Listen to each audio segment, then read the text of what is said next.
सोने का घड़ा। सोहागी नामक गांव में रामेश नामक एक गरीब किसान रहता था। वह स्वभाव से बिल्कुल सीधा और सबकी मदद करने वाला इंसान था, परंतु इतनी मेहनत करने पर भी उसके घर का गुजारा भी बहुत मुश्किल से चल पाता था। रामेश के घर में उसकी पत्नी और उसके 2 बच्चे भी रहते थे, एक बेटी और एक बेटा। रामेश: मैं दिन रात कितनी मेहनत करता हूं, फिर भी हम लोग रूखा सूखा ही खाते हैं। रीमा, तुम्हें क्या लगता है हमारे पास कभी इतने पैसे होंगे कि हम लोग अच्छा खाना पीना खा सकेंगे और आराम की जिंदगी जी सकेंगे? आप इतना निराश क्यों हो रहे हो? आप अपना काम ईमानदारी और मेहनत से करते रहिए। भगवान हमें इसका फल जरूर देंगे और हर चीज सही समय पर ही मिलती है। आपने कभी किसी का बुरा नहीं किया, बल्कि जो भी आपसे मदद मांगता है आप तुरंत उसकी मदद करते हैं। भगवान आपको इसके बदले में अच्छा फल जरूर देंगे। रीमा इसी तरह की बातें करके रामेश को दिलासा दिया करती थी। रामेश का बड़ा भाई सुनील भी इसी गांव में रहता था। दोनों भाइयों ने पिता की मृत्यु के बाद आधी आधी जमीन ले ली थी। सुनील एक चालाक व्यक्ति था।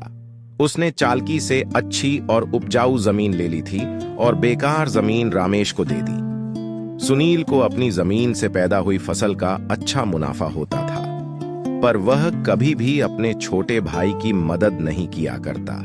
इसके बावजूद भी रामेश ने कभी भी इसके बारे में शिकायत नहीं की। रामेश अपने खेतों में खूब मेहनत करता।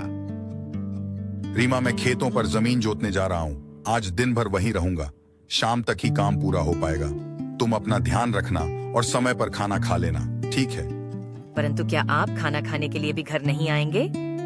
रामेश जानता था कि घर में केवल थोड़ा सा ही राशन बचा है, इसीलिए वह जानबूझकर रीमा से इसे कहता है। देखो, मैं वहीं कुछ खा लूंगा, लेकिन तुम समय पर खाना जरूर खा लेना और बच्चों को भी खिला देना। रामेश खेतों की तरफ जा रहा था, तभी सुनील ने पीछे से उसे आवाज लगाई। अरे रामेश, सुनो तो जरा। अरे सुनील भैया, आप? रामेश, देखो, मुझे तुम्हारी भाभी को लेकर शहर के डॉक्टर को दिखाने जाना है। यदि आज तुम मेरी जमीन की जुताई कर दो तो बड़ी मेहरबानी होगी। यह सुनते ही रामेश सोच में पड़ जाता है। भैया, पर आज तो मुझे अपने खेतों की भी जुताई करनी है। सुनील बहुत ही चालाक व्यक्ति था। वह बातें बनाकर रामेश को अपनी बातों में फंसा लेता है और उससे कहता, आज मेरे खेतों में जुताई होना बहुत जरूरी है और तुम्हारी भाभी को शहर के डॉक्टर के पास ले जाना भी बहुत जरूरी है। ये काम इतना जरूरी नहीं होता तो फिर मैं तुमसे नहीं कहता, लेकिन तुम्हारे सिवा मेरा है ही कौन? रामेश अपने भाई की भावुक बातों में आ जाता है और कहता है, यह तो बिल्कुल ठीक बात है। जब एक भाई दूसरे भाई के काम नहीं आएगा तो भला कौन आएगा? आप चिंता ना करें, मैं आज पहले आपकी ही की जमीन पर खुदाई करूंगा, उसके बाद मैं अपने खेतों में जुताई कर लूंगा। आप भाभी को लेकर डॉक्टर के पास चले जाएं। धन्यवाद रामेश, तुमने तो मेरी बहुत बड़ी समस्या हल कर दी। तुम शाम तक मेरे खेतों की जुताई जरूर कर देना, ठीक है ना? मैं शाम तक वापस आ जाऊंगा। इस तरह से अपनी बातों में फंसाकर सुनील रामेश को अपने खेतों की जुताई में लगा देता है और फिर अपने काम से निकल जाता है। रामेश पूरा दिन मेहनत करके सुनील की जमीन जोत देता है। शाम को सुनील जब खेत देखने आता है तो सारे खेत की जुताई हुआ देख मन ही मन खुश होता है। वह सोचता है, कितना बेवकूफ है मेरा छोटा भाई।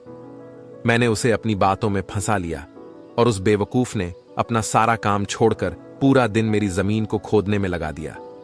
चलो, मुझे क्या, मेरा तो काम हो गया। हाँ हाँ हाँ। सुनील रामेश से कहता है, अरे भाई, बहुत बहुत धन्यवाद। तुमने तो पूरी जमीन जोत दी। अरे वाह वाह, मैं कल आराम से इसमें बीज बो सकता हूं। इसमें धन्यवाद कैसा भाई? अपने बड़े भाई की मदद करना तो मेरा फर्ज है। इस तरह थका हारा रामेश अपने घर लौट आता है। रीमा उसे कहती है, आप हाथ मुंह धो लीजिए और पहले खाना खा लीजिए, बहुत थके हुए लग रहे हो। रामेश मन ही मन सोचता है, मेरे लिए खाना बचा ही नहीं होगा, और अगर बचा होगा तो शायद इसी ने कुछ नहीं खाया।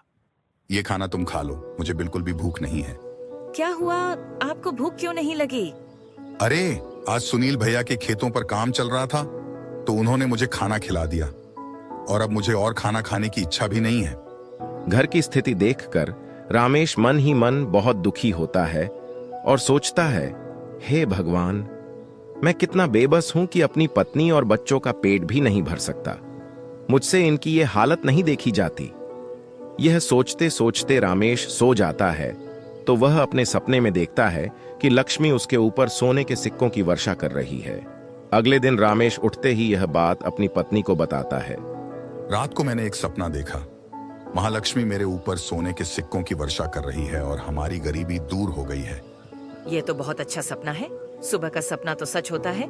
देखो, भगवान आपकी मदद जरूर करेंगे। चलो आज जाकर खेतों की जुताई करनी है। वहां से आते आते कुछ खाने का सामान भी लेता आऊंगा। यह कहते हुए रामेश खेतों पर चला जाता है और वहां जाकर जताई का काम शुरू करता है। जताई करते करते जमीन से एक मटका निकलता है। अरे ये क्या है? लग रहा है कोई बड़ा सा बर्तन है। खोद कर देखता हूँ कि आखिर ये है क्या।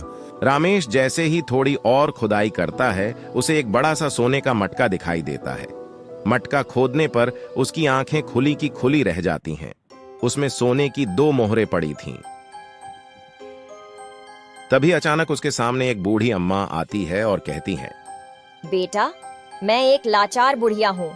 अपनी एक प्यारी सी गाय का दूध बेचकर अपना पेट भरती हूँ। मेरा इस दुनिया में कोई नहीं है, पर वह गाय बहुत बीमार हो गई है और उसके इलाज में बहुत खर्चा होगा। क्या तुम मेरी कुछ मदद कर सकते हो? भगवान तुम्हारी सब परेशानियां दूर कर दे। उसे देखकर थोड़े समय के लिए रामेश सोच में पड़ गया और सोचने लगा, जिस तरह मैं गरीब और लाचार हूं, यह बुढ़िया भी बिल्कुल वैसी ही है। भगवान ने मेरी मदद की और मुझे 2 सोने की मोहरें दी हैं। क्यों ना मैं इनमें से एक मोहर इस बुढ़िया को दे दूं, इससे इसकी भी परेशानी दूर हो जाएगी। बस यही सोचकर रामेश उस बुढ़िया को एक सोने की मोहर पकड़ा देता है। अम्मा, मेरे पास पैसे तो नहीं है, लेकिन यह एक सोने की मोहर है। इसे बाजार में बेचकर आपको अच्छा खासा पैसा मिल जाएगा, जिससे आप अपनी गाय का इलाज। कहानी का अगला पार्ट सुनने के लिए हमारे चैनल को सब्सक्राइब करना न भूलें।